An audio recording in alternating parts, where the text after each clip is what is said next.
नमस्कार, माउन्टेन समाचारमा स्वागत छ। म सचिता बुढाथोकी र म खगेन्द्र विष्ट। सुरुमा अहिलेसम्मका मुख्य समाचार।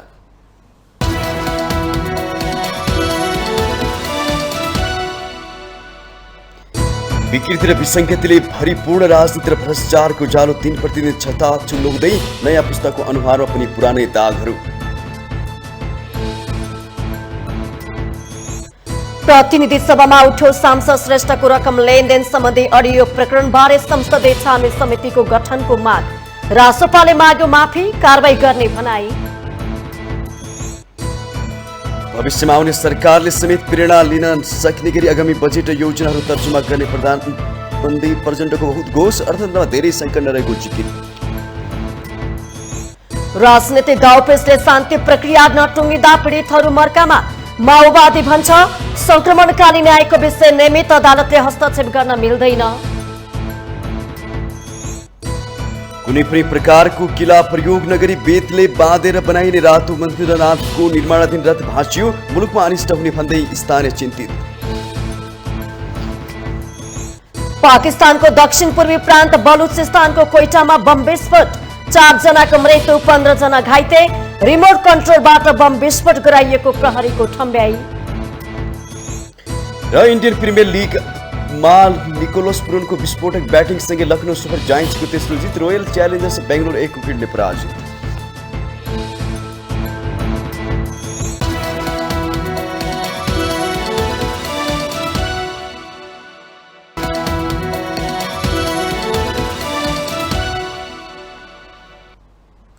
अब समाचार विस्तारमा।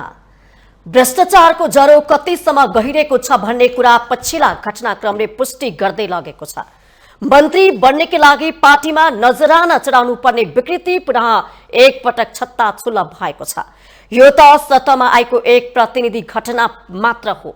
मन्त्री बन्नेका लागि अरूले पनि यस्तै नगरे होलान् भनेर विश्वास गर्ने ठाउँ नै छैन। राजनीतिको मुहान नै धमिलिएपछि अन्य ठाउँको अवस्था के होला? भ्रष्टाचारमा डुबेकाहरूसँग सुशासनको पाठ नेपाली जनताले पढ्नु पर्ने विडम्बनाको अन्त्य कहिले? एक रिपोर्ट। यति बेला नेपाली समाज विकृति र विसङ्गतिले भरिपूर्ण छ र भरिएको विकृति दिन प्रतिदिन चताचुल्ल भइरहेको छ। समाजमा सकारात्मक परिवर्तन आएको छैन, तर विकृति भने सोचे भन्दा तीव्र गतिमा बढ्दैछ। जनताले भरोसा गरेका राजनीतिक दल, त्यसका पात्रहरू तथा मुलुकको नेतृत्वमा पुगेका व्यक्तिहरूका काला कर्तुत एकपछि अर्को गरी सार्वजनिक भइरहेका छन्। यो अवस्था सिर्जना हुनुमा फेरि पनि यही विकृत व्यवस्था मुख्य कारक हो। यही व्यवस्थाले पदमा पुग्न र पुगिसकेपछि व्यक्तिलाई भ्रष्टाचार गर्न बाध्य तुल्याइरहेको छ। जनताले थोरै आशा गरेको रवि लामिछाने नेतृत्वको राजनीतिक दल राष्ट्रिय स्वतन्त्र पार्टीका समानुपातिक सांसद ढाका कुमार श्रेष्ठले मेडिकल व्यवसायी दुर्गा परसाईसँग 2 करोड रुपियाँ मागेको अडियो सार्वजनिक भएपछि पदमा पुग्नका लागि के कस्ता कर्तुत हुने रहेछन् भन्ने विषय एकपटक फेरि उदाङ्गो भएको छ। यद्यपि यसरी कमिसन माग्ने र अर्को ठाउँमा बुझाउनु पर्ने बाध्यतामा हजारौं ढाका प्रसादहरू छन्। यो टेप रेकर्ड बाहिरिए जस्तै यस्ता लेनदेनका टेप रेकर्ड खोज्दै जाने हो भने सयौं गोकुल बास्कोटा र ढाका प्रसादको अनुहारमा दाग लाग्ने निश्चित छ। अब नागरिकले सोच्नु पर्ने बेला भएको छ कि मन्त्री बन्नका लागि पार्टीलाई किन पैसा बुझाउने, चुनाव लड्नका लागि किन चन्दा उठाउनु पर्ने, चुनावमा टिकट पाउन पार्टीलाई किन पैसा बुझाउनु पर्यो। यसरी बुझाउन करोडौं पैसा कहाँबाट आउँछ? के व्यक्तिको बैंक खाताबाट पैसा निकासा हुन्छ त? होइन भने यति ठुलो रकम घर घरमा किन थन्क्याइएको छ? पैसा छैन भन्दै बैंक ब्याज दरले आकाश छुने अवस्था छ। तरलता अभाव उस्तै छ। उद्योग व्यवसाय बन्द हुने अवस्था सृजना हुँदा ऋण असुल नहुने अवस्था छ। तर नेता र उद्योगीहरूको घर घरमा करोडौं क्याश पैसा छ। यो नै विद्यमान व्यवस्थाले निम्त्याएको भ्रष्टाचारको रूप हो। वित्तीय क्षेत्र आफैमा सबल र सक्षम छैन। सामान्य विधि पुर्याएकै भरमा जतिसुकै क्याश पैसामा काम गर्न मिल्छ। थोरै लगानी देखाएर धेरै पैसा लगानी गर्ने र राज्यलाई ढाट्ने काम भइरहेको छ। पदमा पुगेकाहरूको सम्पत्ति कति छ केही लेखाजोखा छैन। पारदर्शिता भन्ने शब्द कागजमा मात्र सीमित बनेको छ। कुनै पनि क्षेत्रमा स्थायित्व छैन। पदमा पुग्न राजनीति गर्नेहरूले जनताको सेवा गर्नुपर्ने मान्यता छैन। पार्टी नेतृत्वको पूजा गरे पुग्छ। कर्म हैन नेताहरूले भाग्यमा विश्वास गर्न थालेका छन् र पदमा पुग्ने व्यक्तिले नियामक निकाय कमजोर छ, जे गरे पनि हुन्छ, मौका पाएको बेला राज्यलाई संस्थानलाई लुटेर भविष्य सुरक्षित गरिहालौं भन्ने भाव राखेको देखिन्छ। त्यसैले जताततै लुटतन्त्र चलेको छ र यस्तो भ्रष्टकृत राजनीतिले जस्तोसुकै उत्तम व्यवस्थाको अस्तित्व मेटाइदिन्छ। अहिले हाम्रो देशमा भइरहेको पनि यही नै हो। चाहेर होस् वा नचाहेर वर्तमान व्यवस्था भत्किँदैछ र यस्तो राजनीतिक अभ्यासबाट जनतामा आक्रोश बढ्दै गएको छ। सत्तासीन राजनीतिक कर्मीहरू कुर्सी टिकाउ खेलमा व्यस्त छन्। राजनीतिक भागबण्डाले चरम रूप लिएको छ। यत्रतत्र घोटाला भइरहेको छ भने सिङ्गो राज्य सङ्कटमा छ। कमिसन, महँगी, भ्रष्टाचार, कालोबजारी, तस्करी, माफियागिरी, बलात्कार, हत्या, हिंसा जस्ता सामाजिक विकृति दिनहुँ बढ्दो क्रममा छन्। वैदेशिक हस्तक्षेप, सीमा अतिक्रमण, राष्ट्रघाती सम्झौता, राष्ट्रियता विरुद्धका कदम नेपाली जनतालाई कदापि स्वीकार्य छैन, तर निरन्तर रूपमा यस्तै घटना घटिरहेका छन्। देशको राजनीतिक, आर्थिक, सामाजिक, सांस्कृतिक पक्ष निकै सङ्कटग्रस्त अवस्थामा पुगेको छ। सत्तामा बसेकाहरूले नै विद्यमान व्यवस्थाको घाँटी निमोठ्ने काम गरिरहेका छन्। नयाँ पुस्ताको अनुहारमा पनि पुरानै दागहरू देखिएका छन्। राष्ट्रभन्दा पार्टी, पार्टीभन्दा गुट, गुटभन्दा व्यक्तिको पछाडि लागेर नयाँ पुस्ता पनि पुरानो पुस्ता भन्दा झन् तल गिरेको देखिन्छ। यसरी गिजोलिएको राजनीति र व्यवस्था जति लम्बियो, मुलुकको दुर्गति त्यति धेरै हुँदै जानेछ। समयमै सोच्ने कि माउन्टेन टेलिभिजन एसडी राजनीतिक ब्युरो। सांसदहरूले राष्ट्रिय स्वतन्त्र पार्टीका सांसद डाक्टर ढाका कुमार श्रेष्ठको अडियो प्रकरणबारे संसदीय छानबिनको माग गरेका छन्। श्रेष्ठले मन्त्री बन्नका लागि सभापति रवि लामिछाने नजिकका व्यक्तिले 2 करोड रुपैयाँ माग गरेको भन्दै मेडिकल व्यवसायी दुर्गा प्रसाईसँग सहयोग माग गरेको अडियो आइतबार सार्वजनिक भएको थियो। सोमबार प्रतिनिधि सभाको बैठकमा नेपाली कांग्रेसका सांसद धनराज गुरुङले सांसद श्रेष्ठले सभापति लामिछानेको कोर टिमले रकम माग गर्न लगाएको भनेकाले उक्त कोर टिमबारे पनि छानबिन हुनुपर्ने माग गर्नुभयो। श्रेष्ठले गरेको कुराकानीबारे संसद चुप लागेर बस्नु नहुने उल्लेख गर्दै उहाँले संसदीय छानबिन समिति गठनको माग गर्नुभयो। त्यसकारणले म निवेदन गर्न चाहन्छु, त्यो वार्तामा भनिएको छ कोर टिमलाई बुझाउनु पर्छ। त्यो कोर टिम भनेको को, त्यसको पनि छानबिन गर्नु पर्दैन सभामुख महोदय। त्यस कारणले गर्दाखेरि यसको छानबिनका लागि आज यो संसदभित्रको एउटा प्रतिनिधि सभा सदस्यले गरेको वार्तालापको सन्दर्भमा, भ्रष्टाचारका सन्दर्भमा, कमिसनको सन्दर्भमा यो संसद चुप लागेर बस्न हुँदैन सभामुख महोदय। त्यस कारणले गर्दाखेरि आजकै दिनमा यही बैठकबाट एउटा संसदीय समिति बनाएर यो घटनाको निष्पक्ष छानबिन गर्नका लागि म माग गर्दछु सभामुख महोदय। नेपाल मजदुर किसान पार्टीका सांसद प्रेम सुवालले सिंहदरबारले भ्रष्टाचारको अखडा बनाउन खोजिएको भन्दै प्रश्न उठाउनु भयो। खाएका एकजनाले संस्मरणमा लेख्नुभयो, मन्त्री भनेकै अरबौं भ्रष्टाचार गर्ने पद भयो। आज राज्यको चौथो अङ्ग आम सञ्चारमा सत्ता गठबन्धनकै एक सांसदले स्वास्थ्य मन्त्री हुन पार्टीलाई 2.5 करोड रुपियाँ बुझाउनु पर्ने बताएको टेलिफोन रेकर्ड सार्वजनिक हुँदा यो पुष्टि भयो कि भन्ने प्रश्न उठ्यो। गठबन्धन सरकारले सिंहदरबारलाई भ्रष्टाचारको अखडा बनाउन खोजेको हो र गठबन्धनका नेताहरूले यसबारे सदनमा बोल्नु जरुरी छ। सभामुख महोदयसँग आग्रह गर्छु। यसैबीच राजसभाले आफ्ना सांसदले मन्त्री बन्नका लागि भन्दै रकमको बार्गेनिङ गरेको अडियो सार्वजनिक प्रकरणमा माफी मागेको छ। प्रतिनिधि सभा बैठकको आकस्मिक समयमा राजसभाका प्रमुख सचेतक सन्तोष परियारले सो प्रकरण सम्बन्धमा पार्टीको तर्फबाट माफी माग्नु भएको हो। उहाँले सो प्रकरणले प्रतिनिधि सभा सदस्यहरूको सम्मानमा चोट परेको भन्दै माफी माग्नुभयो। छानबिनका लागि पार्टीभित्र समिति बनेको र आवश्यक कारबाही गरिने भन्दै सो घटनाले पार्टीलाई विचलित नबनाउने सचेतक परियारले बताउनु भयो। प्रतिनिधि सभा सदस्य मार्फत घटेको घटनाले तपाईँहरूको सम्मानमा परेको चोटप्रति हामी क्षमा प्रार्थी चाहन्छौँ र यो सम्मान्य संसदको गरिमा बढाउने राष्ट्रिय स्वतन्त्र पार्टीको यो अभियानमा हामी अछुण्ड रहनेछौँ र यो अभियान यो घटनाले हामीलाई कतै पनि विचलित गर्ने छैन भनी यहाँहरूलाई जानकारी गराउन चाहन्छु। भविष्यमा पनि यस्ता घटनाहरूबाट संसदीय दलभित्र रहेका राष्ट्रिय पार्टीहरू यस्ता घटनाबाट पर रहनुपर्छ र लोकतन्त्रलाई अझ सुदृढ अझ समृद्ध बनाउनुपर्छ भन्ने जानकारी गर्दै म राष्ट्रिय स्वतन्त्र पार्टीका तर्फबाट यो घटनाले पर्नको संसदको गरिमामा पर्न भएको मानमर्दनलाई क्षमा प्रार्थी भन्छु। प्रमुख सचेतक परियारले राष्ट्रिय स्वतन्त्र पार्टी सुशासन र भ्रष्टाचार विरुद्धको अभियानलाई आफ्नो प्रमुख अभियान ठान्ने पनि स्पष्ट पार्नुभयो।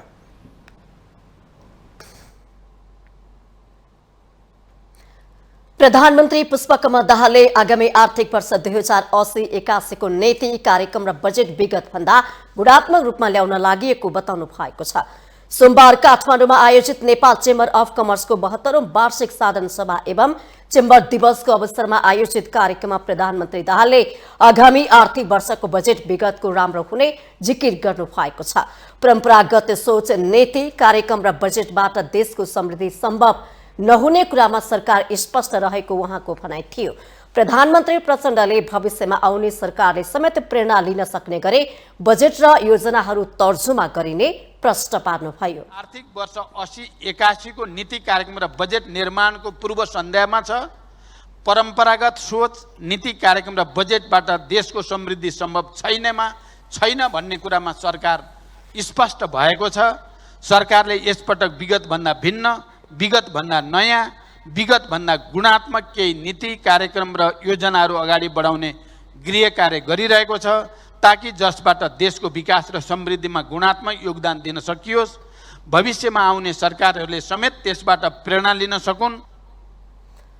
प्रधानमन्त्री प्रचण्डले आफूले सरकारको नेतृत्व गरेको 100 दिनमा अर्थतन्त्रका सूचकहरू सकारात्मक देखिएको भन्दै देशको अर्थतन्त्रमा धेरै सङ्कट नदेखिएको पनि जिकिर गर्नु भएको छ। 10 महिनालाई पुग्ने विदेशी मुद्राको सञ्चित हुनुलाई सकारात्मक र उत्साहप्रद स्थितिको रूपमा लिनुपर्ने उहाँको भनाइ छ। प्रधानमन्त्री प्रचण्डले बैंकको ब्याज दर घटाउनको निम्ति पनि आफूले प्रयास गरिरहेको बताउनुभयो। गरिएको छ। अर्थतन्त्रमा जस्तो ब्याङ्क ब्याज दर घटाउने बारेमा मैले राष्ट्र ब्याङ्क अनि अर्थ मन्त्रालय, प्रधानमन्त्री कार्यालयको बीचमा लगातार बैठक गरेको छु। निजी क्षेत्रसँग पनि लगातार सहकार्य भइरहेको छ। बिस्तारै ब्याङ्कको ब्याज दर घट्ने क्रमतिर जाँदैछ। आजै पनि यो कार्यक्रम सकिने बित्तिकै मैले राष्ट्र ब्याङ्क, अर्थ मन्त्रालय, प्रधानमन्त्री र केही निजी क्षेत्रका व्यवसायीहरूसँग अन्तर्क्रिया राखेको छु र यो बारेमा के गर्न सकिन्छ भन्ने बारेमा गम्भीर प्रयास भइरहेको छ। उद्योग वाणिज्य तथा आपूर्ति मन्त्री रमेश रिजालले देशको आर्थिक अवस्थालाई सुदृढ बनाउन सरकार र निजी क्षेत्र मिलेर अघि बढ्नुको विकल्प नभएको बताउनु भएको छ।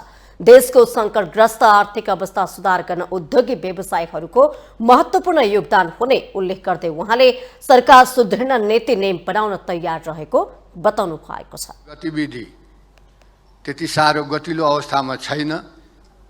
अब यो गतिलो पारिदिने काम उद्योग व्यवसाय साथीहरूको हो र तपाईहरूको भूमिका यसमा महत्त्वपूर्ण छ। यो मुलुकलाई आर्थिक समृद्धितिर लाने सवालमा र त्यसका लागि हामीले नीति नियम तपाईलाई के आवश्यकता पर्छ, कसरी तपाईहरूले काम गर्न सजिलो हुन्छ, यो जुन व्यापार घाटा छ त्यसलाई परिपूर्ति गर्नुपर्ने छ। मन्त्री रिजालले उद्योगी व्यवसायीहरूले व्यापार घाटालाई कसरी कम गर्ने भन्ने बारेमा सोच्न आवश्यक रहेको प्रश्न पार्नुभयो।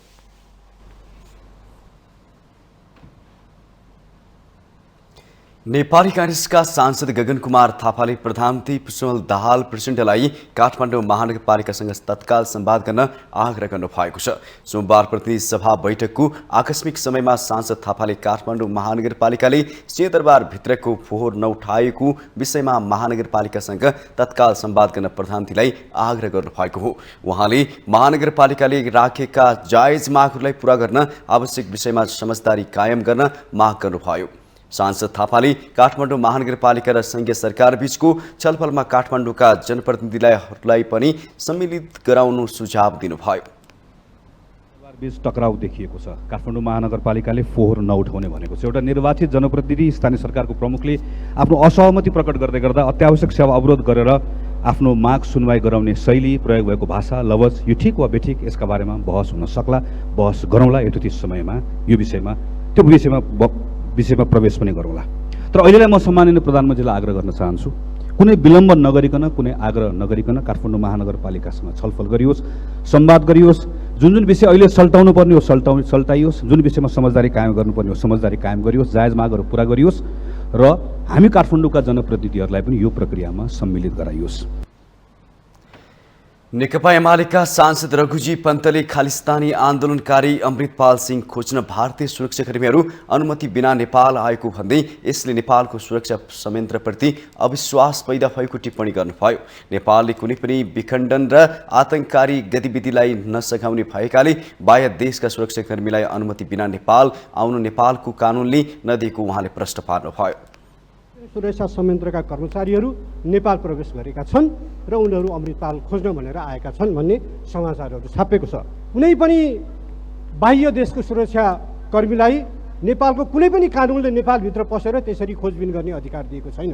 नेपाल एउटा स्वतन्त्र सार्वभौम देश हो। यसले आफ्नो निर्णयको अधिकार आफै प्रयोग गर्छ।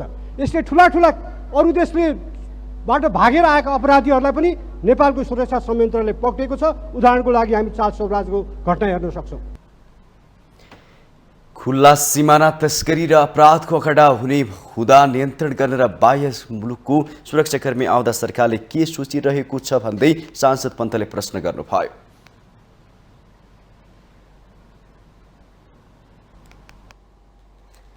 काठमाडौँ महानगरपालिकाका मेयर बालेन्द्र शाहको निर्देशनपछि आइतबारबाट उठ्न छोडेको सिंहदरबारको फोहोर सोमबार पनि सफाई कर्मचारीले उठाएनन्। संघ सरकारले आफूलाई नागरिकका समस्या समाधानमा सहयोग नगरेको आरोप लगाउँदै मेयर शाहले सिंहदरबार, बालुवाटार र शीतल निवासको फोहोर नउठाउन परिवर्तन सेवा प्रणालीका कर्मचारीहरूलाई निर्देशन दिनुभएको थियो। आइतबार सामाजिक सञ्जालमा स्टाटस लेख्दै मेयर शाहले सिंहदरबारका नेताहरूलाई स्टोरमा डम्पिङ गर्नुपर्ने र आइतबारबाट सिंहदरबारको फोहोर नउठाउने उल्लेख गर्नुभएको थियो। सो अभिव्यक्तिपछि राजनैतिक दलका नेताहरूले समेत मेयर शाहको विरोध गरेका छन्। दलका नेताहरूले जिम्मेवार पदमा बसेर गैर जिम्मेवार अभिव्यक्ति दिएको भन्दै असन्तुष्टि जनाएका छन्। सिंहदरबारबाट फोहोर नउठाएपछि पुतली बगैँचामा थुपारिएको छ। विज्ञहरूले यसलाई स्थानीय र संघ सरकारको टक्राव सिंहदरबारबाट सुरु भएको टिप्पणी गरेका छन्। महानगरको कदमप्रति केन्द्र सरकारले भने अहिलेसम्म कुनै औपचारिक प्रतिक्रिया दिएको छैन।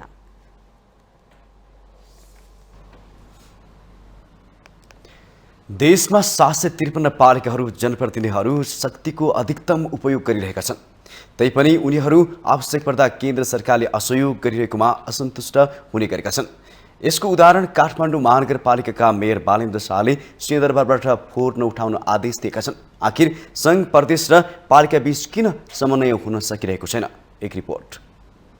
स्थानीय तह जनताको सबैभन्दा नजिक रहेको सरकार हो। संविधानले स्थानीय तहलाई दिएको अधिकारले जनतालाई थुप्रै विषयमा केन्द्रको मुख ताक्न नपर्ने बनाएको छ। तर सुरुवाती चरणदेखि नै स्थानीय तह, प्रदेश र केन्द्र सरकार बीच तालमेलको अभाव, बुझाइमा कमी अनि काम गर्ने तौर तरिका नमिल्दा विवाद उत्पन्न हुने गरेको छ। यही विवादको पछिल्लो कडी हो काठमाडौँ महानगरपालिका र संघ सरकार बीचको टकराव। मेयर बालेन्द्र शाहले सिंहदरबारभित्रको फोहोर नउठाउने घोषणा गरेर आफ्नो असन्तुष्टि पोख्नु भएको छ। महानगरले थालेका काममा संघ सरकारले सहयोग नगरेको उहाँको बुझाइरहेको छ। सोमबार सामाजिक सञ्जालमा सिंहदरबारबाट फोहोर नउठाउनुको कारणबारे मेयर शाहले 14 बुँदे स्पष्टीकरण दिनुभएको छ। त्यसको बारेमा उहाँले लेख्नु भएको छ, समन्वयकारी भूमिकाले थुब्रिएको समस्याको चाङ सिंहदरबारले फोहोरमा देखोस् भनेर फोहोर नउठाएको हो। त्यसो त नेपालको संविधानमा स्थानीय तहको अधिकार सम्बन्धी व्यवस्था कार्यान्वयन गर्न संघ, प्रदेश र स्थानीय तह बीचको सहकारिता, सहअस्तित्व र समन्वयलाई प्रवर्धन गर्ने भनिएको छ। स्थानीय तहमा विधायकी, कार्यकारिणी र न्यायिक अभ्यासलाई संस्थागत गर्ने ऐन बनेको छ। तर त्यो ऐन अपुरो भएकोले स्थानीय तह र केन्द्र सरकार बीच समन्वय हुन नसक्दा संघीयतामा नै प्रश्न उठ्ने गरी विवाद चर्किन थालेको विज्ञहरूको बुझाइ छ। हाम्रो संघीयता भनेको एउटा बुझ्नुपर्ने के भने सहकारिता, सहअस्तित्व समन्वय बनाएको छ नि हामीले, होइन बनाएको छौँ। त्यसकारण हाम्रो संघीयता भनेको कोअपरेटिभ फेडरलिजम हो क्या। त्यसकारण मिलेर जाने, मिल्ने मिलाउने हो। तीनटैकै सरकार मिलेर यो मुलुकको विकास, समृद्धि, सुशासन र स्थायी शान्ति हासिल गर्ने हो। शिक्षा, स्वास्थ्य जस्ता जनताका आधारभूत विषयमा स्थानीय तहको एकल अधिकारबारे अझै कतिपय कानुन बन्न नसकेको अवस्था छ। संघले दिएको तजबिजी अधिकार लिएर स्थानीय पालिकाहरू चलिरहेका छन्। संविधानको अनुसूची 7, 8 र 9 मा उल्लेखित अधिकारको बाँडफाँडका बारेमा अविलम्ब ऐन बन्न जरुरी छ। हाम्रो अहिले संघसित माग भनेको 3-4 कुराहरू छ। एउटा कुरा भनेको संविधानमा त हामीले पाउने अधिकारहरू सबै पाउनु पर्यो। नम्बर 1 संविधान त अनुसूची 304 को 1 अनुसारको बाजिएका ऐनहरू पहिलो पार्लियामेन्ट मिटिङबाट संशोधन गर्नुपर्ने छ। यदि संशोधन नगरेको खण्डमा त्यो खारेज हुनेछ भनेर लेखिएको छ। अहिलेसम्म त्यो ऐन संशोधन भएको छैन र त्यो खारेज भएको पनि छैन। त्यसैले त्यस्तो स्थिति राख्नु हुँदैन। त्यसो त काठमाडौँ महानगरका प्रमुख शाह काम गर्ने शैलीका कारण आफ्नै नगर कार्यपालिकाभित्र विवाद मुक्त हुन सक्नु भएको छैन। केन्द्रले समन्वय नगरेको आरोप लगाउने शाहले निर्णय गर्दा सरोकारवालाहरूसँग छलफल नै नगरी सीमित व्यक्तिको घेरामा बसेर काम गर्ने गरेको टिप्पणी हुने गरेको छ। नेपाल सरकारले एउटा चाहिँ नीति बनाएर आइसकेपछि त्यसको ऐन बनाइदिइसकेपछि त्यसलाई सघाउने काम चाहिँ केन्द्र सरकारको हुनुपर्छ। यो केन्द्र सरकारसँग रहने अनि स्थानीय सरकारलाई चाहिँ हामी यो चिज चाहिँ उपलब्ध गराउनको लागि चाहिँ हाम्रो नीतिगत निर्णय गर्नुपर्छ। शक्तिको विकेन्द्रीकरण गर्न नचाहने, लोकप्रिय बन्न विधि र पद्धतिलाई लत्याउन खोज्ने अनि राजनीतिक दाउपेचले पनि जनप्रतिनिधिहरू बेला बेलामा विवादमा आउने गरेका छन्। संविधानको मर्मलाई ख्याल गर्दै चर्चाभन्दा काममा ध्यान दिने हो भने विवादको घेरालाई साँगुरो बनाउन सकिन्थ्यो कि? माउन्टेन टेलिभिजन एसडीका लागि लक्ष्मी प्रसाद नेउपाने, काठमाडौँ। माउन्टेन समाचार पालो भएको छ ब्रेकको।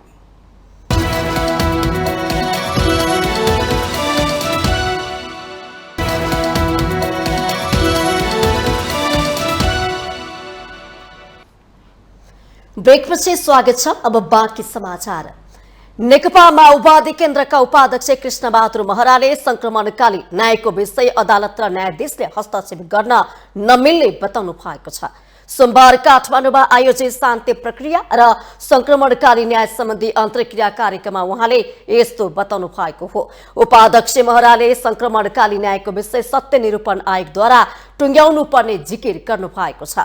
जनयुद्धकालीन केही नेताहरू तथा एमालेमा रहेका पूर्व माओवादी नेताहरू माओवादीमा फर्किन चाहनु सकारात्मक रहेको भन्दै उहाँले कम्युनिस्टहरूमा व्यवहार र सिद्धान्त बिर्सने रोग रहेको पनि टिप्पणी गर्नुभयो। सबै तीनवटा पार्टीहरू अझै छन्। नेकपा माओवादी जनयुद्धकालीन साथीहरू उहाँहरू आउनु भएको छैन।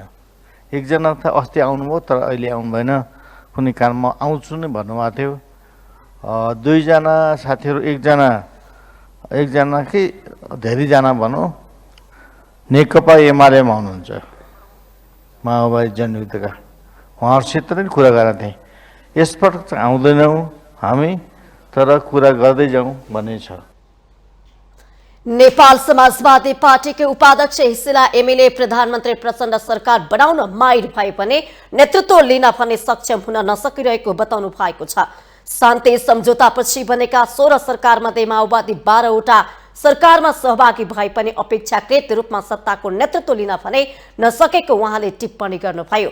संक्रमणकालीन न्याय सम्बन्धी विषयको टुङ्गो लगाउन माओवादी र प्रधानमन्त्री प्रचण्डको ध्यान किन नपुगेको हो भन्दै उपाध्यक्ष एमएलए प्रश्न गर्नुभयो।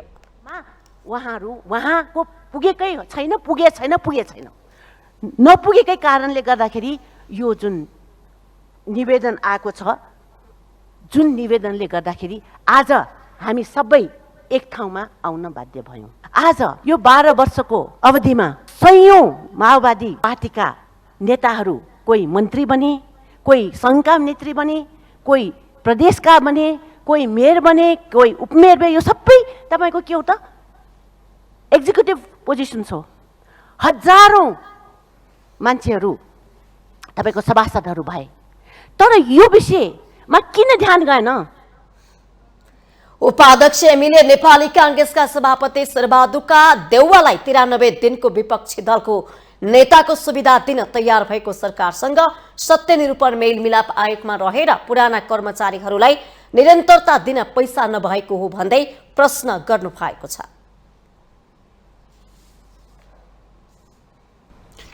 हत्यामा समेत माफी दिन सकिने प्रावधान सहित बेपत्ता पारेका व्यक्तिहरूको छानबिन सत्य निरूपण तथा मेलमिलाप आयोग ऐन 2071 संशोधन विधेयक प्रतिनिधि सभामा दर्ता भएसँगै यति बेला सत्ता पक्ष र विपक्षबीच मतभेद चुलिएको छ। 2 वर्षभित्र सक्ने गरी सरकारले आयोग गठन गरेको पनि 16 वर्ष बित्दा पनि विवादमै रुमल्लिएको छ। पीडितहरू न्यायबाट वञ्चित छन्। यता सरकार फास्ट ट्र्याकबाट आयोगलाई अघि बढाएर पन्छिने सुरुसारमा देखिन्छ। एक रिपोर्ट। बृहत शान्ति सम्झौताको 16 वर्ष पुगिसक्दा पनि शान्ति प्रक्रियाका बाँकी कामहरू पूरा नहुँदा द्वन्द्व पीडितका समस्या जिउका त्यौं छन्। समस्या समाधानका लागि सत्य निरूपण तथा मेलमिलाप आयोग र बेपत्ता पारिएका व्यक्तिको छानबिन आयोग गठन भए पनि हालसम्म प्रतिफल प्राप्त हुन सकेको छैन।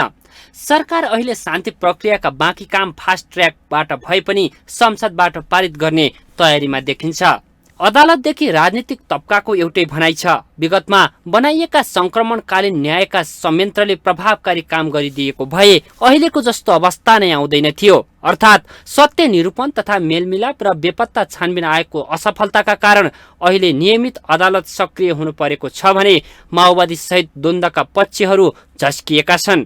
अझ रोचक त के छ भने अहिले तत्कालीन सरकार पक्ष र विद्रोही पक्ष एउटै सरकारमा छन् र उनीहरू पीडित तथा पीडकको समस्या समाधान भन्दा पनि यो मुद्दाबाट उन्मुक्ति खोजेको देखिन्छ। कानुन बनाएर त्यो कानुन मातहत ल्याएर त्यही प्रक्रियाले टुङ्गाउने भन्ने हाम्रो बृहत शान्ति सम्झौता र संविधानको स्पिरिट हो। त्यसो भएको हुँदाखेरि विभिन्न कारणले कानुन बनाउन हामी ढिलो गऱ्यौँ। कानुन बनाउन सबै दलहरूले विरोध नगर्दै पनि यस्तै कारणले उल्लेखले ढिलो भएको हुँदाखेरि हामी फास्ट ट्र्याकबाट अगाडि बढाउँ भनेका छौँ। फास्ट ट्र्याक भनेको समिति बनिसकेका छैनन्, समितिमा लैजाने, समितिबाट फेरि धेरै प्रक्रियाहरू पुरा गर्ने, तर भन्दा पनि आवश्यक प्रक्रिया पुरा गरेर आवश्यक छलफल चलाएर यसलाई चाहिँ अगाडि बढाउँ भनेका छौँ। माओवादी केन्द्र र कांग्रेस सहितको गठबन्धन बन्दा यो विधेयकको पक्षमा कांग्रेस उभिने गरेको छ भने एमाले विरोधमा उत्रिने गर्छ, जुन अहिले देखिन्छ। तर एमाले माओवादीको गठबन्धन बन्दा एमाले पक्षमा र कांग्रेस विपक्षमा उत्रिन्छ। द्वन्द्वमा प्रभावित नागरिकले न्याय पाउने यस्तो गम्भीर विषयमा किन राजनीति? संक्रमणकालीन न्यायको निरूपण र यसलाई निष्कर्षमा पुर्याउने विषय शान्ति प्रक्रियाको एउटा महत्त्वपूर्ण हिस्सा हो।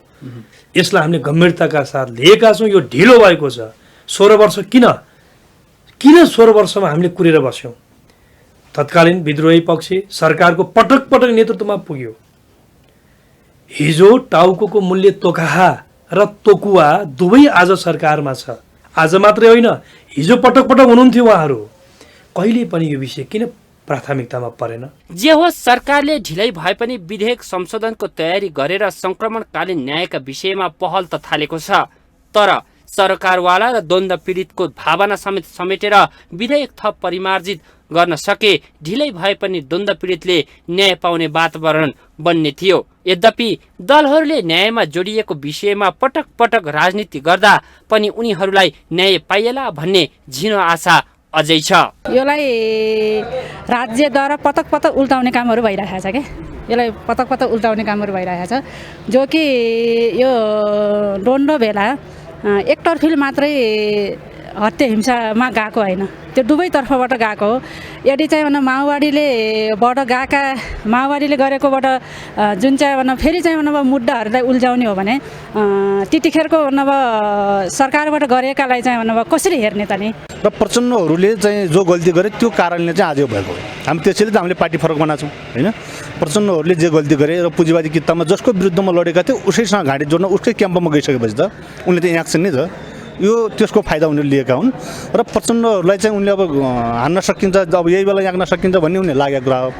व्यक्तिगत हिसाब तपाईँ भन्दाखेरि कुरा के छ भने प्रचण्डहरूलाई मुद्दा लाउने नलाउने कुरा होइन, जनयुद्धलाई अपराधीकरण गर्ने विषयमा हामी चाहिँ सहदैनौँ। सरकारले ढिलै भए पनि विधेयक संशोधनको तयारी गरेर संक्रमणकालीन न्यायका विषयमा पहल थाल्नु सकारात्मक छ। तर सरकारवाला र द्वन्द्व पीडितको भावना विपरीत विधेयकलाई ढाकछोप गरेर अघि बढाइए न पीडितले न्याय पाउँछन् न अन्तर्राष्ट्रिय रूपमा यसले मान्यता पाउनेछ। माउन्टेन टेलिभिजन HD का लागि क्यामेरामा केशव श्रेष्ठका साथमा बटुकराज गिरीको रिपोर्ट। कर्णाली प्रदेश सरकारबाट एमाले बाहिरिएको छ। सरकारमा सहभागी 3 जना मन्त्रीले मुख्यमन्त्री राजकुमार शर्मा समक्ष राजीनामा दिएसँगै एमाले सरकारबाट बाहिरिएको हो। आर्थिक मामिला तथा योजना मन्त्री विनोद कुमार शाह, सामाजिक विकास मन्त्री टेकराज पछाई र उद्योग पर्यटन वन तथा वातावरण मन्त्री जितबहादुर मल्लले मुख्यमन्त्री शर्मालाई भेटेर राजीनामा बुझाउनु भएको छ। गत पुस 27 गते नेकपा एमाले माओवादी केन्द्र राप्रपा एकीकृत समाजवादीको समर्थनमा माओवादी संसदीय दलका नेता राजकुमार शर्मा मुख्यमन्त्री नियुक्त हुनु भएको थियो। केन्द्रमा 10 पुसको गठबन्धन टुटे पनि कर्णालीमा भने अहिलेसम्म 23 समीकरण अनुसार नेकपा एमाले 3 मन्त्रालयको जिम्मेवारी सहित सरकारमा रहेको थियो। केन्द्रीय समीकरण अनुसार कर्णाली पनि नेपाली कांग्रेस सरकारमा जाने भएपछि एमाले सरकारबाट बाहिरिएको हो। 40 सदस्यीय कर्णाली प्रदेश सभामा नेपाली कांग्रेसका 14, नेकपा माओवादी केन्द्रका 13, एमालेको 10, राष्ट्रिय प्रजातन्त्र पार्टी, एकीकृत समाजवादी र स्वतन्त्र एक सांसद रहेका छन्।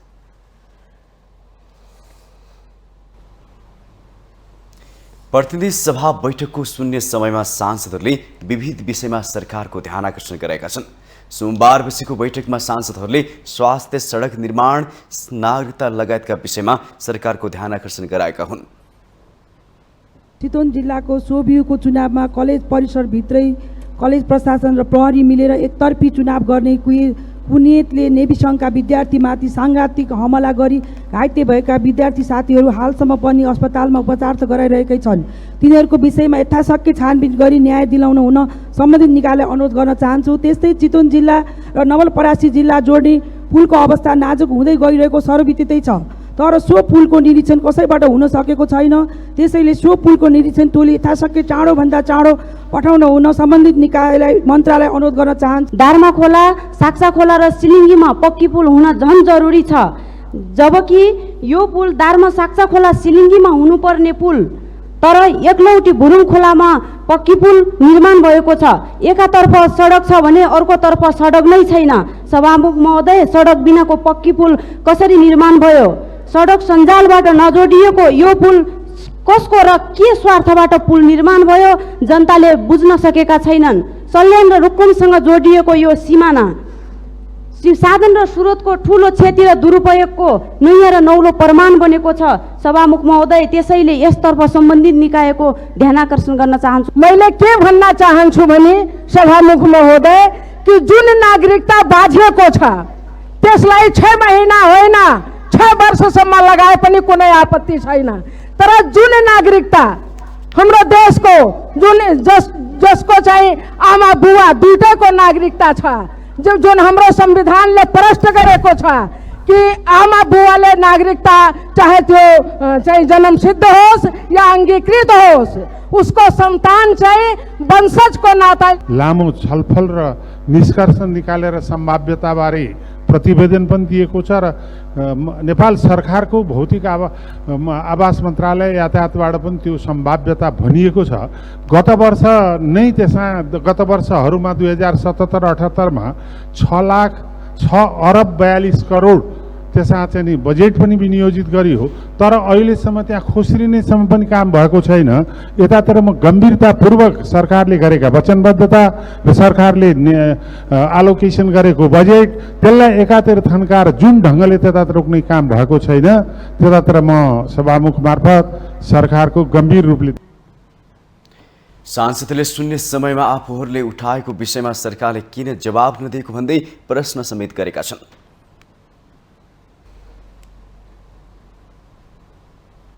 प्रतिनिधि सभाको संसदीय समिति गठन गर्न सभामुख देवराज घिमिरेले दलहरूसँग सांसदको नाम माग्नु भएको छ। सोमबार बसेको पहिलो कार्य व्यवस्था समितिको बैठकमा सभामुख घिमिरेले दलहरूसँग संसदीय समिति गठन गर्न सांसदहरूको नाम दिन आग्रह गर्नु भएको हो। मंगलबार र बुधबार भित्र समिति गठन गर्ने तयारी छ। त्यसै अनुसार कुन समितिमा कुन दलका कति सांसदले प्रतिनिधित्व गर्ने संख्या पनि तोकिएको छ। नेपाली कांग्रेसको लागि अर्थ, अन्तर्राष्ट्रिय उद्योग, कानून, राज्य व्यवस्था, शिक्षा समितिमा 8 जना सांसदको सेट संख्या तोकिएको छ। कृषि, महिला र पूर्वाधार विकासमा 9 जना सांसदले प्रतिनिधित्व गर्नेछन्। नेकपा एमाले शिक्षामा 7 जना सांसदको सिट पाएको छ। अन्य सबैमा 8 जनाले प्रतिनिधित्व गर्नेछन्। नेकपा माओवादी केन्द्रले भने अर्थ, अन्तर्राष्ट्रिय उद्योग, कानून, कृषिमा 3 जना सांसद र अन्यमा 2 जना सांसद राख्न पाउने भएको छ। त्यसैगरी राष्ट्रिय स्वतन्त्र पार्टीले अन्तर्राष्ट्रियमा 1 जना र अन्यमा 2 जनाले प्रतिनिधित्व गर्नेछन्।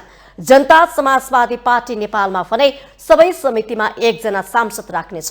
जनमत पार्टीबाट अर्थ, उद्योग, कानून, महिला, शिक्षा र सार्वजनिक लेखामा 1 जना सांसद हुनेछन्। लोकतान्त्रिक समाजवादी पार्टीका 1 सांसदले अन्तर्राष्ट्रिय, राज्य व्यवस्था र शिक्षामा प्रतिनिधित्व गर्नेछन्। नागरिक उन्मुक्ति पार्टीको लागि अन्तर्राष्ट्रिय पूर्वाधार विकास र शिक्षामा 1 जना सांसदहरूको संख्या तोकिएको छ।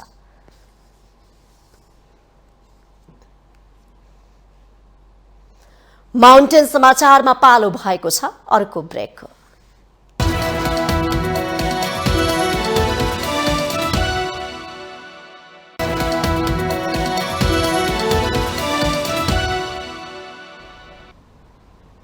ब्रेकपछि स्वागत छ। अब बाँकी समाचार। उपत्यकै लामो यात्राको रूपमा रहेको रासो मथिन्द्रनाथको रथ निर्माण कार्य सुरु भएको छ। रथ निर्माण सुरु भएको तेस्रो दिन सोमबार निर्माणाधीन रथ भत्किएपछि अनिष्ट हुने हो कि भन्ने भय र समयमा नै निर्माण सम्पन्न नहुने हो कि भन्ने भयमा स्थानीय बासिरहेका छन्। एक रिपोर्ट। बुङ्गदियो अर्थात् रातो मच्छिन्द्रनाथको जात्राको लागि शनिबारदेखि रथ निर्माण सुरु भएको छ। रथ बनाउन विभिन्न समुदायको आफ्नै भूमिका रहन्छ। काठको काम बाराई र बेतको काम युवा समुदायले गर्दछन्। रथमा विशेष काठको रूपमा बाँझो, खस्रो, लाखुर, फलक आदि प्रयोग गरिन्छ, जुन फुलचौकीबाट ल्याइन्छ। पाङ्ग्राको लागि सान्दान र घकुको लागि आरु र मैल जातको काठ प्रयोग गरिन्छ। रथको निर्माणमा कुनै प्रकारको किला वा अन्य सामानहरू प्रयोग हुँदैन। रथ काठको चुकुल तथा 16 हातको बेतको भरमा मात्र बनाउने गरिन्छ। यस क्रममा 3 दिनमा बाराईहरूले काठको काम सम्पन्न गर्छन् भने युवाहरूले 11 दिनमा पौ अर्थात् बेत लगाउने कार्य पूरा गर्नुपर्छ। रथ बनाउँदा अचानक भत्किए अनिष्ट हुने स्थानीय मान्यता रहेको छ। सोमबार रथ बनाउने क्रममा भाँचिएको छ। अनि यो कुरा त हामीले यङकाल भेगनाले बेडको काम हुन्छ। अब बारीले चाहिँ काठको काम गर्नुहुन्छ। यो बेडको हुँदाखेरि बेडको काम हामीले आजदेखि सुरु गर्नुपर्ने। अब बारीहरूको चाहिँ के भाँच्यो भने चाहिँ अहिलेसम्म सुरु गर्नु पाएको छैन।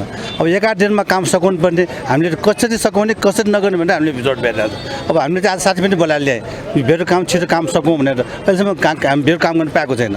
अब भोलिपल्ट हामी काम गर्दाखेरि 11 दिनमा सघाउनै पर्ने भयो। अहिले चाहिँ अब सबै मान्छे ल्याए। अब बेडको काम चाहिँ अब हामीले के हुन्छ, त्यो लामो बेड छोटो बेड चाहिँ हामीले छोटाउनु पर्ने हुन्छ। त्यो छोट्याएर चाहिँ बसिरहेको छ हामी। अब यो काम गरेर चाहिँ त्यो गोलो त्यो हाम्रो ग्वारब्यामा हुन्छ। यो ग्वारब्यामाको डोरी चाहिँ अब यो चाहिँ पछि गरे हुने हो। अहिले काम नपाएर चाहिँ हामी यो ब्यामा चाहिँ बनाउनु चाहिँ बेरिरहेको छौँ। रथ निर्माणका लागि गुठी संस्थानबाट 70 लाख रुपियाँ विनियोजन भए पनि यस वर्ष नयाँ काठ ल्याउनु पर्दा लागत बढ्ने अनुमान गरिएको छ।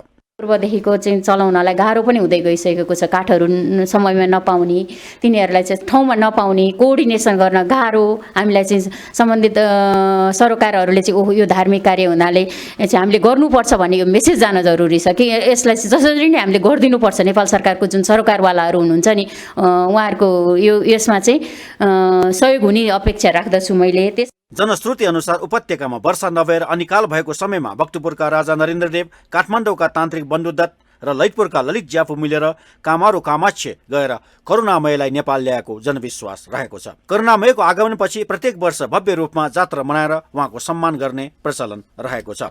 तिथिमितिको सन्दर्भमा अब यो 4औं शताब्दीमा पनि त्यहाँबाट यो जात्रा सुरु भयो भन्ने पनि छ। कोही विद्वानहरूले होइन 5औं भन्ने पनि छ, 6औं भन्ने पनि छ, 7औं भन्ने पनि छ। अब यसमा एकरूपता अझ कुन चाहिँ सत्य हो भन्ने कुरा यसो हेर्दाखेरि अब नरेन्द्र देवको उपस्थितिकाल नियर अबाउट 5 सेन्चुरी हुनुपर्छ जस्तो लाग्छ। अब त्यो यहाँ ल्याइसकेपछि त्यो जात्रा गर्ने परम्परा बन्धुदत्त बजाचार्यको सुझावमा हाम्रो नरेन्द्र देवले चाहिँ यो बुङ्गमतीमा चाहिँ करुणामयको जात्रा चलाएको भन्ने कुरा यसरी इतिहासमा देखिन्छ। रातो मच्छिन्द्रनाथको खत हिरण्यवर्ण महाविहारमा रहेको स्वयम्भू महाचैत्य मन्दिरको खतको नाप अनुसार बनाउने चलन रहेको छ। भन्दाखेरि 32 हात भन्दाखेरि हाम्रो 32 लक्षणले युक्त गर्नुपर्ने कुराहरू हो हैन। अब हामी पानीजुर हामी पुजारी पनि 31 जन पुजारी मच्छिन्द्रनाथ समेत 32 हो, 32 हुन्छ। फेरि हाम्रो यो रथको लम्बाइ पनि उचाइ पनि 32 हात नै हो र यो हाम्रो ढमा छ नि ढमा पनि 32 हात नै हो। अनि हाम्रो यो रथमा हुने पाङ्ग्रा छ नि कचा पाङ्ग्रा पनि एक चक्कर घुम्दाखेरि 32 हात नै हुन्छ। सबै कुराहरू 32 लक्षणले युक्त हुनुपर्ने। यो 32 हात कम भयो भने यो एकदम बाटो बिग्न हुन आउँछ। रथ बनाउनुको लागि एउटा स्याम्पल नमुना जस्तै चाहिँ त्यो गण्डेल टेम्पलभित्र राखेको चाहिँ मन्दिरको चाहिँ नाप लिनु भनेको त्यो ठिक कुरा हो। आगामी वैशाख 8 मा रातो मच्छिन्द्रनाथलाई रथारोहण गरी 11 गते जात्रा सुरु हुनेछ। माउन्टेन टेलिभिजन एचडीका लागि क्यामेरामा केशव श्रेष्ठ र पूरण सुवेदीका साथ विसन्तर साकीको रिपोर्ट। भक्तपुरमा 8 रात 9 दिन मनाइने बिस्का अर्थात् बिस्किट जात्रा सोमबारबाट सुरु भएको छ। तोमडी स्थित भैरवको रथमा पूजा गर्न बिहानैदेखि भक्तजनको भिड लागेको थियो। पूजापछि भैरवको रथ तान्न सुरु गरेको छ भने यस वर्ष छिट्टै रथ तानेर गटिही पुर्याउने बताइएको छ। पूजा गर्दै भैरवको रथमा भैरवनाथ र बेताल विराजमान गराई हनुमान ढोकाबाट ल्याएको खड्ग तरबार र निशान राखेपछि विधिपूर्वक रथ तानेर यात्रा सुरु भएको थियो। विगतका वर्षहरूमा अपराह्न 5 बजेपछि रथ तान्न सुरु गरे राति अबेरसम्म टौमडीबाट रथलाई माथि र तल तानेर गहिटी पुर्याउने चलन थियो। यस वर्ष भने भैरवनाथको रथ अपराह्न 5 बजे गटेहिटीमा पुर्याई पहिलो दिनको जात्रा सम्पन्न गरिएको छ। रथमा जुसी बजु, कर्मचारी, तलेजुको मूल पुजारी, गुठी नाइके, भैरव नाइके, कर्मी नाइके, चौगुठी लगायतका तोकिएका आवश्यक व्यक्ति बाहेक अन्य व्यक्ति चढ्न पाइँदैन। सोमबारको जात्रा सम्पन्न भएपछि चैत्र 30 गते ल्यासिङ खेलमा गुठी पूजा सहित सबै प्रक्रिया पूरा गरी अपराह्न 5 बजे लिङ्गो उठाइने जात्रा हुनेछ। आगामी वैशाख 1 गते अपराह्न 5 बजे भित्र लिङ्गो ढाल्ने र वैशाख 5 गते अपराह्न 5 बजेसम्म रथ तानिसकेर जात्रा सम्पन्न गर्ने गरी तयारी गरिएको छ।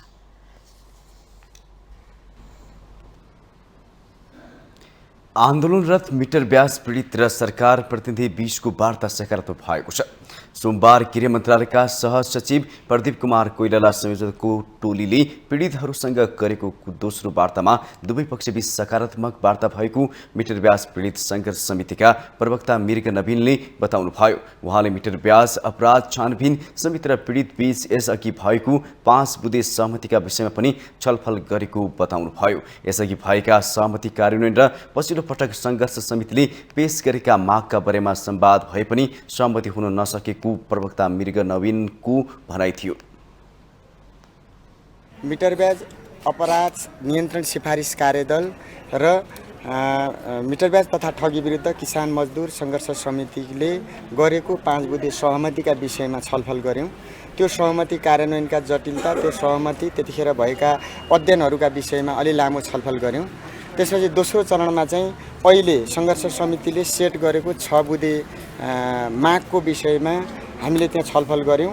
उहाँहरूले बुँदागत ढङ्गले गृह मन्त्रालयले ती मागहरूका विषयमा केही विषय राख्नुभयो उहाँहरूको। हामीले पनि त्यसको विषयमा चाहिँ दोहोरो वार्ता संवाद गर्यौं। आज कुनै पनि निर्णयमा पुगेका छैनौँ। वार्ता सकारात्मक ढङ्गले अगाडि बढेको छ। उहाँले छलफल सकारात्मक भएको बताउँदै मङ्गलबार मिटर ब्याजी पीडित सङ्घर्ष समितिका संयोजक सहित वार्ता गर्ने जानकारी दिनुभयो। महाकाली नदीमा तटबन्ध निर्माण तथा मर्मत कार्य रोकिएको छ। तटबन्ध निर्माण गर्न टेन्डर आह्वान गर्दा प्रक्रिया नपुगेर टेन्डर बदर भएकाले निर्माण रोकिएको हो, जसले गर्दा महाकाली नगरपालिका 5 गल्फे क्षेत्रमा तटबन्धका सपोर्ट ब्लकहरू भत्किएर त्यस क्षेत्रका बासिन्दा उच्च जोखिममा परेका छन् र यहाँबाट भएको स्रोत साधन अनुसारले हामी मर्मत कार्य सक्छौं र त्यहाँको स्थानीय जनसरकारवाला सबैको भनाइ के छ भने हाम्रो 7 मिटरको तटबन्ध पुरिएर त्यसमाथि पनि 2 मिटर हाइटको चाहिँ डिपोजिसन भएको छ। अब गल्फेको तल ब्लकहरू पल्टिएको र थोरै ब्लकहरू खस्किएको अवस्था देखिन्छ। त्यसको सन्दर्भमा हामी यहाँ एउटा टेन्डर गरेका छौँ। टेन्डर चाहिँ 2 महिना भयो गरेको। अब त्यो टेन्डर हालसम्म गर्दाखेरि पर्न गएन, कन्ट्र्याक्टर फेल भयो र अब चाहिँ हामी फेरि त्यसलाई पुनः चाहिँ टेन्डरमा लगेको छौँ। लामो समय बितिसक्दा समेत तटबन्ध मर्मत र पुनर्निर्माण नहुँदा दार्चुला सदरमुकाम खलङ्गाको बाङ्गा बगर क्षेत्र बाढीको उच्च जोखिममा परेको छ। बाङ्गा बगरको 500 मिटर क्षेत्रको तटबन्ध निर्माणको लागि पुनः डिपिआर गर्नुपर्ने भए पनि बजेट अभाव र राजनीतिक अवरोधले निर्माण हुन भने सकेको छैन।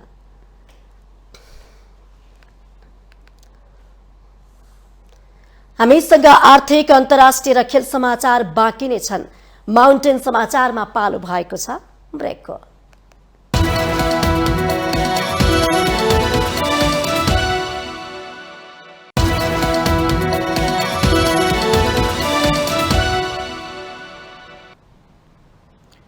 ब्रेकपछि स्वागत छ पालो आर्थिक समाचारको। आर्थिक समाचारको साथमा जगदम्बा सुपर साइन तथा ग्याल्बा प्लस जीवनभरको भरोसा।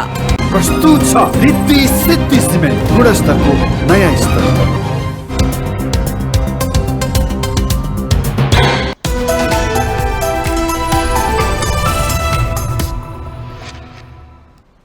प्रधानमन्त्री पुष्पकमल दाहाल प्रचण्डले भू उपयोग नीति अनुसार जग्गा वर्गीकरण नगरी पुराना स्थितिमा कित्ताकाट खुला गर्ने तयारी भइरहेको बताउनु भएको छ। बजारमा तरलता अभाव हुनुको एउटा कारण जग्गामा पैसा फस्नु हो भन्ने निष्कर्ष निकाल्दै सरकारले पुरानै स्थितिमा कित्ताकाट खुला गर्न लागेको उहाँले बताउनु भयो। सोमबार पोखराबाट आएका उद्योगी व्यवसायीसँग सिंहदरबारमा भएको भेटमा प्रधानमन्त्री प्रचण्डले कित्ताकाट रोकिँदा बेचबिखन पनि प्रभावित भएकाले पुँजीको अभाव हुन सक्ने भन्दै कित्ताकाटलाई खुल्ला गर्ने उल्लेख गर्नुभयो। यसैबीच प्रधानमन्त्री प्रचण्डले बैंकको ब्याज दर घटाउन सरकारले विभिन्न उपायहरू खोजिरहेको बताउनु भएको छ। अर्थतन्त्र सुधारका लागि सुझाव लिने उद्देश्यले बैंक तथा वित्तीय क्षेत्रका प्रतिनिधिहरूसँग सिंहदरबारमा भएको छलफलमा उहाँले अर्थतन्त्र सुधारका लागि सरकार गम्भीर रूपमा लागिरहेको दावी गर्नुभयो। बजेट बनाउन अघि निजी र सरकारी क्षेत्रका प्रतिनिधिहरूसँग विरत छलफल गर्ने भन्दै प्रधानमन्त्री प्रचण्डले सरकार र निजी क्षेत्रले एकअर्कालाई सहयोग गरेर मात्र अर्थतन्त्रको चुनौती र दबावलाई सकारात्मक दिशामा लैजान सकिने प्रश्न पार्नुभयो। बैंकको ऋण तिर्दिन भन्नेहरूलाई छुट दिन नसकिने पनि उहाँको भनाइ थियो। ऋण लिने तर तिर्दिन भन्ने अराजक प्रवृत्तिलाई छुट दिन सकिँदैन भन्दै प्रधानमन्त्री प्रचण्डले हुल हुज्जत गरेर त्यसमा सरकार कठोर हुने चेतावनी दिनुभयो।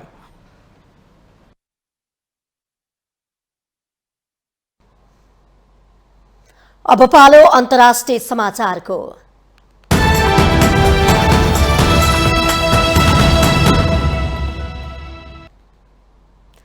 पाकिस्तानको दक्षिण पूर्वी प्रान्त बलुचिस्तानको कोइटामा भएको बम विस्फोटमा परि कम्तीमा 4 जनाको मृत्यु भएको छ भने 15 जना घाइते भएका छन्। कोइटाको व्यस्त बजारमा रहेको प्रहरीको गाडीलाई निशाना बनाएर गराइएको विस्फोटबाट 4 जनाको मृत्यु भएको छ भने 15 जना घाइते भएको अन्तर्राष्ट्रिय सञ्चार माध्यमहरूले जनाएका छन्। मृत्यु हुनेमा 2 प्रहरी र 1 5 वर्षीय बालिका रहेका छन्। कोइटा प्रहरीका अनुसार प्रारम्भिक अनुसन्धानले मोटरसाइकलमा राखेको बम आइडिडीले विस्फोट गराएको थियो। बम विस्फोट गर्नको लागि रिमोट कन्ट्रोलको प्रयोग गरिएको देखाएको कोइटा प्रहरीले जनाएको छ।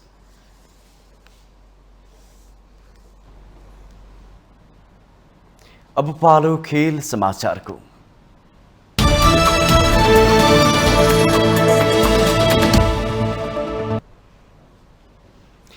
इन्डियन प्रिमियर लिग आइपिएलमा निकोलस पुरनको विस्फोटक ब्याटिङसँगै लखनऊ सुपर जायन्ट्सले रोयल च्यालेन्जर्स बेङ्गलोरमाथि रोमाञ्चक जित हात पारेको छ।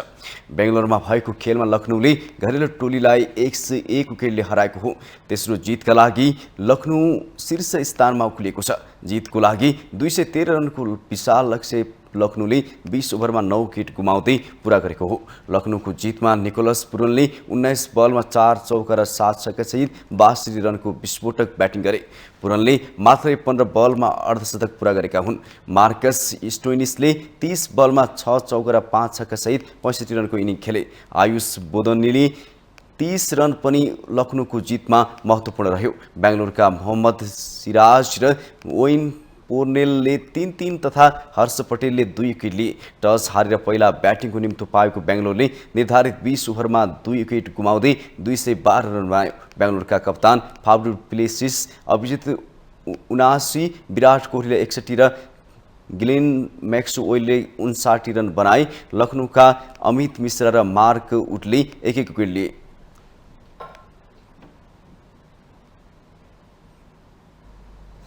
विभागीय टोली एपीएफ फुटबल क्लब र चर्च बोइज युनाइटेडले ए डिभिजन लिगमा बराबरी खेल्दै अङ्क बाँड्दा अर्को खेलमा नेपाल पुलिसले लिगमा पहिलो जित निकालेको छ।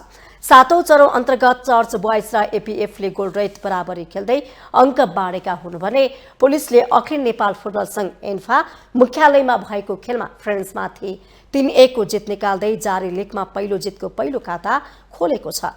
खेलको 35औं मिनेटमा चर्च बोइजका एरिक बेस्टको फ्री किक एपीएफका किपर युवा कुरियामाले बचाउँदा 43औं मिनेटमा जोफेप बेम्पाको प्रहार पोलमा लागेर फर्किएको छ। 74 मिनेटमा मणि लामाले प्रहार गरेको फ्री किकमा विदेशी खेलाडी एडमा उइडोमले भेटाउन सकेनन्। बराबरीसँगै चर्च बोइजले 7 खेलमा 13 अङ्क जोडेको छ। यस्तै एपीएफले 7 खेलमा 11 अङ्क जोडेको छ। लिग अन्तर्गत सोमबार नै भएको अर्को खेलमा नेपाल पुलिस क्लबले जारी लिगमा पहिलो जित निकालेको छ।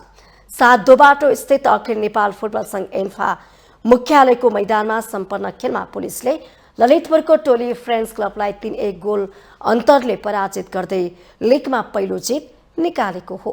पुलिसको जितमा बुद्धबल तामाङले 2 गोल गर्दा विदेशी खेलाडी मोसेफले डेबुमा नै गोल गरे। यस्तै फ्रेन्ड्सका लागि विदेशी खेलाडी टोरिक जेब्रिनले सान्तोना गोल फर्काएर अन्तर घटाएका थिए। जेसँगै पुलिसले 7 खेलबाट तालिकामा 4 अङ्क पुर्याएको छ। फ्रेन्ड्सको पनि 7 खेलमा समान 4 अङ्क नै भएको छ। माउन्टेन समाचारमा पालो भएको छ ब्रेकको।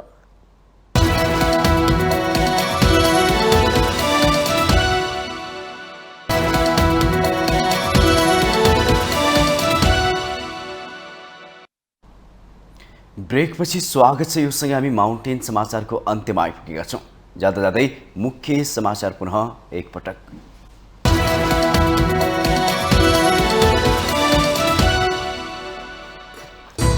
विकृति र विसङ्गतिले भरिपूर्ण राजनीति र भ्रष्टाचारको जालो दिन प्रतिदिन छताछुल हुँदै नयाँ पुस्ताको अनुहारमा पनि पुरानै दागहरू। प्रतिनिधि सभामा उठो सांसद श्रेष्ठको रकम लेनदेन सम्बन्धी अडियो प्रकरणबारे संसदीय छानबिन समितिको गठनको माग। रासोपाले माग्यो माफी, कारबाही गर्ने भनाई।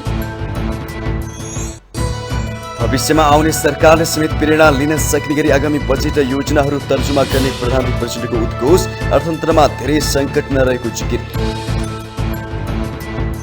राजनीतिक दाउपेचले शान्ति प्रक्रिया नटुङ्गिँदा पीडितहरू मर्कामा। माओवादी भन्छ संक्रमणकालीन न्यायको विषय नियमित अदालतले हस्तक्षेप गर्न मिल्दैन। कुनै पनि प्रकारको किला प्रयोग नगरी बेतले बाँधेर बनाइने रातो मच्छिन्द्रनाथको निर्माणाधीन रथ भाँचियो। मुलुकमा अनिष्ट हुने भन्दै स्थानीय चिन्तित। पाकिस्तानको दक्षिण पूर्वी प्रान्त बलुचिस्तानको कोइटामा बम विस्फोट। 4 जनाको मृत्यु, 15 जना घाइते। रिमोट कन्ट्रोलबाट बम विस्फोट गराइएको प्रहरीको ठम्ब्याई। र इन्डियन प्रिमियर लिगमा निकोलस ब्रुनको विस्फोटक ब्याटिङसँगै लखनऊ सुपर जायन्ट्सको तेस्रो जित। रोयल च्यालेन्जर्स बेङ्गलोर 1 विकेटले पराजित।